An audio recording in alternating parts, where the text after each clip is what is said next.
Hello, my name is Sally J. Finn, or SJ Finn, and I'd like to acknowledge that I'm speaking to you today from the unceded land of the Yalukit Willam clan of the Kulin Nation.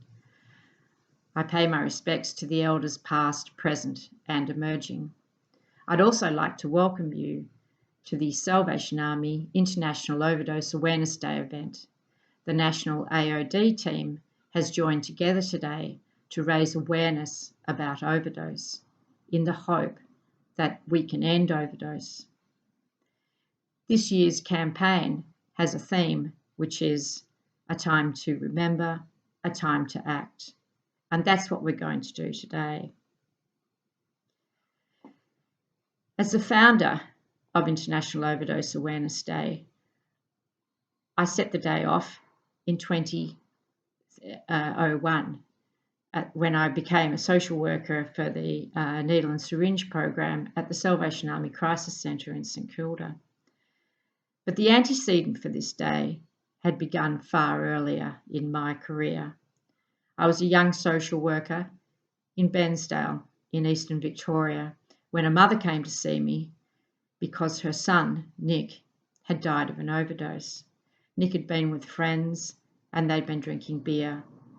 They then had a shot of heroin and Nick became unconscious. His friends tried to rouse him, and when they realised they couldn't, they quickly started to work on him, give him CPR. They called an ambulance, but the ambulance, unfortunately, was on the other side of town at a car accident and couldn't attend. It was 40 minutes later before it did finally arrive, and the AMBO officers also worked tirelessly on Nick, but were also unable to revive him. It wasn't just that he had passed away. Nick's mother was suffering because she had been shunned by the town. The shame that she felt in regard to her son passing away in this manner was quite devastating in and of itself. She was unable to mourn him with any sense of pride, and he had been such a great kid, and she had loved him so intensely, like any normal mother does love her son. I never forgot this and had worked many years in between with other families who were also dealing with issues in regards to drug use. However, it wasn't until I started to work in 1998 at the Salvation Army Crisis Services needle and syringe program that I realised how extensively people had been affected by fatal overdoses. In 1999, we had huge amounts, very high rate of people dying of overdose in Australia. And amongst the clients of the NSP, some of them had lost up to 17 friends. They also felt that ashamed about it. They had been not allowed to go to their partners and friends and loved ones' funerals. Often the families had been saying that other things had occurred to their children or their brothers and sisters, and it became clear to me that part of the difficulty with dealing with these deaths is a huge amount of stigma that is attached to them. That feeling never went away, and so when a person from the city of Port Phillip came to see me, saying that they had a small amount of money, $1,500 it was, and did I have any ideas in which this money could be used to raise awareness around drug issues, I talked about the fact of wanting to create a day in which families and people who had lost loved ones to overdose could mourn with some sense of pride. Somebody competed with me for the money, and the money was split in two, and I got $750. The person who had come to see me, Peter Strecker, he was a bit of a champion of the day in the early days, and he came with me and we bought silver ribbon and bobby pins, and we made up 500 ribbons to acknowledge the day as a symbol of support for those who were mourning a loved one. Through the exchange, we gave them out incredibly quickly as we talked to people and about the day and what it meant. We made more. We went back to the haberdashery where we'd bought the ribbon again and again. And in the end, that first year, we had given out over 6,000 ribbons to people in the community. We held a small service in the backyard, and it was fantastic time in terms of talking about this very untalked about issue. And the mayor came, and somebody from the public told a very sad story about their son also dying in Central Australia after having moved there in order to give up their drug use. And anyway, it was what you would call a success. And of course, since then, Overdose Awareness Day has gone on to bigger and better things and has become an international acknowledgement, really, of the fact that many of these deaths are preventable. And that's what we're working towards.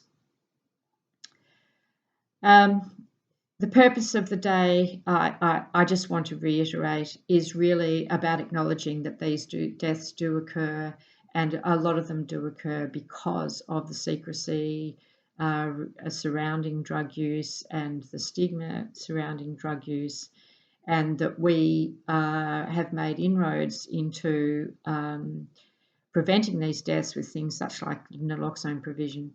But because of stigma and secrecy, the naloxone is still not completely able to rescue all these people, and that's why the work goes on and on.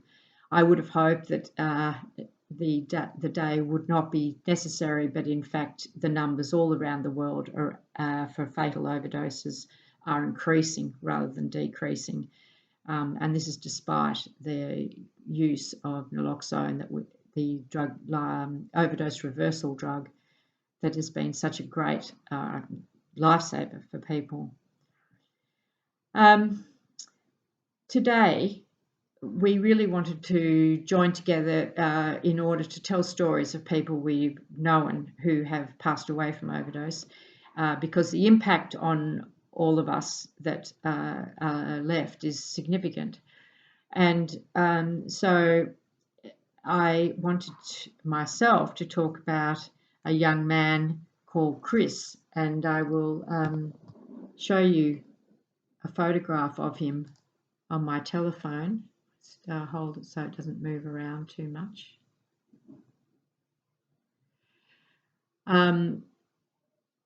I can talk about Chris because he was, I met Chris's mother in 2002, actually, and Nina Crompton came in 2002.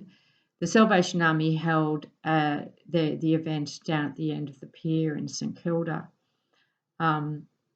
And another woman was talking about her daughter who had passed away from overdose.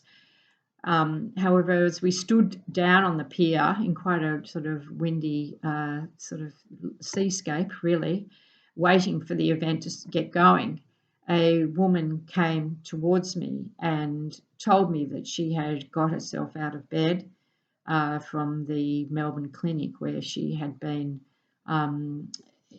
she'd suffered a depressive incident because of the death of her son and had ended up needing psychiatric care.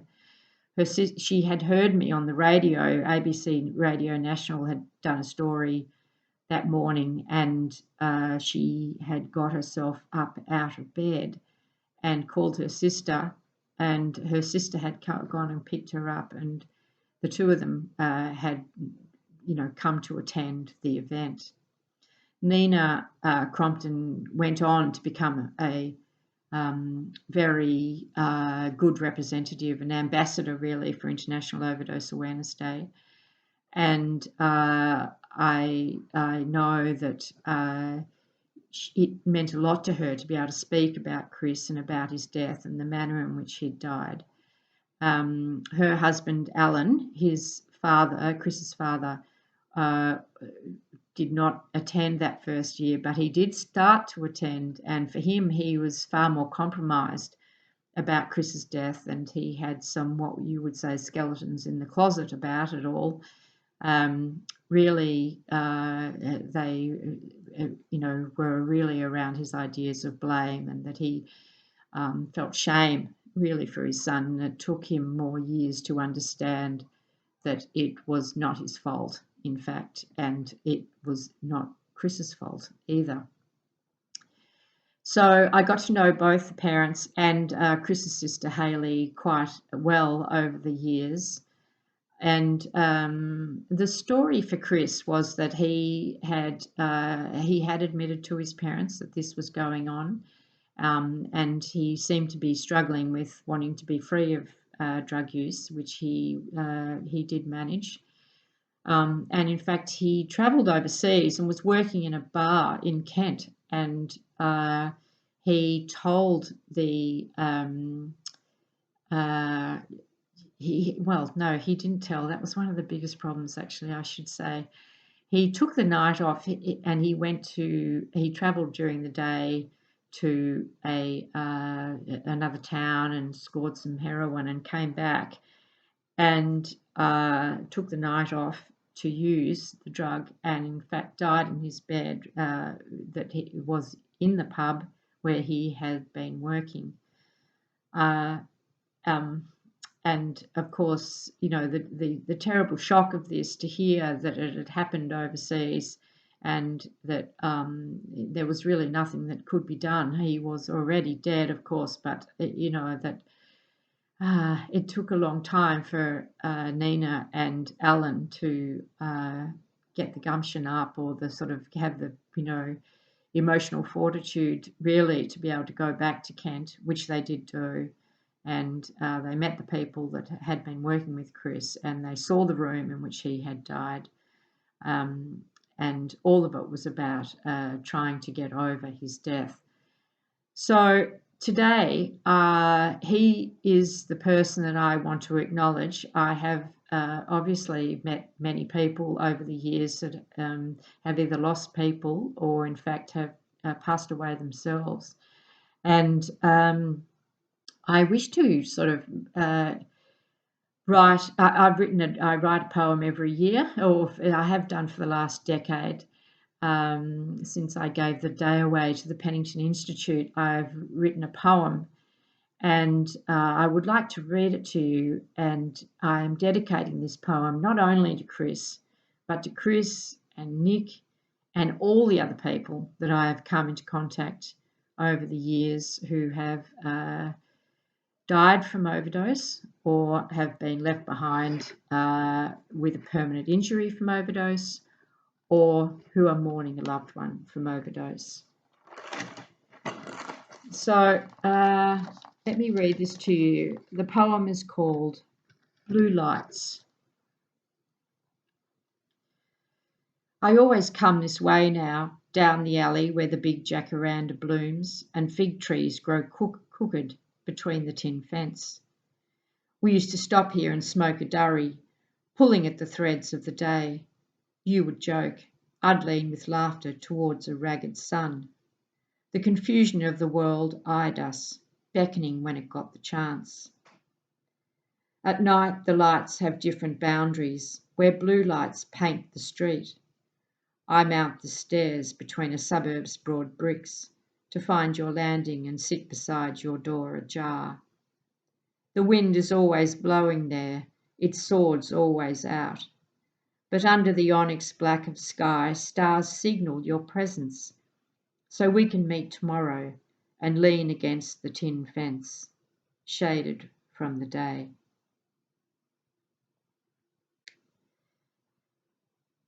Today, International Overdose Awareness Day, August 31st, we share without stigma some personal stories about how overdose has impacted us. We want to give you information about how to respond to overdose. And we want to gather our voice together to raise awareness about overdose so that in the future we can put an end to overdose.